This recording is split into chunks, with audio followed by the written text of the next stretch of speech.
Hello viewers, আসসালামু আলাইকুম। কেমন আছেন সবাই? আশা করি সবাই ভালো আছেন। আপনারা অনেকেই যারা জানতে চান যে জাপানের বাসা ভাড়া কেমন, জাপানের বাড়িগুলো তো কাঠের হয়, এই সেই হ্যান ত্যান, তাদের জন্য এই ভিডিওটা। জাপানের বাসা ভাড়া হচ্ছে যে প্রত্যেকটা দেশে আপনি জানেন যে জায়গা ভেদে ডিফারেন্ট। তারপরেও মোটামুটি কেমন এটা আইডিয়া দেওয়ার জন্য আপনাদেরকে এটার আগে কিছু বলা দরকার। সেটা হচ্ছে যে জাপানে মোটামুটি 3 ক্যাটাগরির বাড়ি আছে।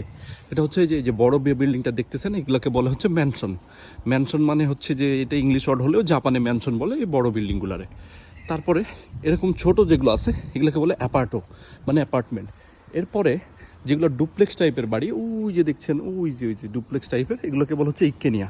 তো এরকম 3 টাইপের বাড়ি ঘর আছে এবং এই বাড়ি ঘরগুলোর ভাড়া এক একটার এক এক রকম।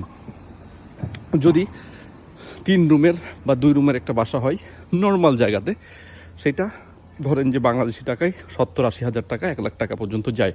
এটা কিন্তু সর্বনিম্ন। এরপরে আপনি যদি টোকিওর সেন্ট্রালে চিন্তা করেন তাহলে কিন্তু এর হিসাব কিতাব টোটালি আলাদা, এটা অনেক কয়েক গুণ বেশি হবে। আমি ওইটার না বলে নর্মাল যেটা বলতেছি যে মানুষজন যেখানে থাকে এগুলো কেমন। তো এইরকম মনে করেন যে 80 হাজার থেকে 1 লাখ টাকা ভাড়া হবে। আর যদি 1 রুম হয় সেটাও 40 থেকে 50 হাজার টাকা হবে। আর যদি এটা ডিপেন্ড করে যে স্টেশন থেকে কত দূর, ট্রেন স্টেশন কেন্দ্রিক জাপানে সব কিছু, অর্থাৎ ট্রেন স্টেশন থেকে যত কাছে হবে তত ভাড়া বেশি হবে, যত দূরে হবে তত ভাড়া কম হবে। অর্থাৎ যদি আপনি হেঁটে 10 মিনিটের মধ্যে যেতে পারেন, 5 মিনিটের মধ্যে যেতে পারেন, তাহলে বাড়ি ভাড়া যেটা হবে, আর যদি হেঁটে আপনি 30 মিনিট লাগে যেতে তাহলে কিন্তু অর্ধেকের কাছাকাছি হবে, অনেকটা এরকম ব্যাপার।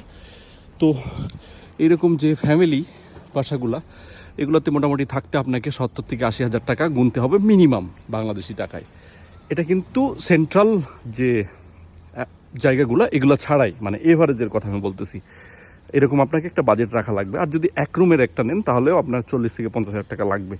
এবং এটা 80 থেকে 1 লাখ টাকা যে বললাম ফ্যামিলি বাসা, এটা কিন্তু আপনার 2 লাখ 3 লাখও হতে পারে জায়গা ভেদে। আর যদি পুরানো হয় তাহলে আরও কম হবে।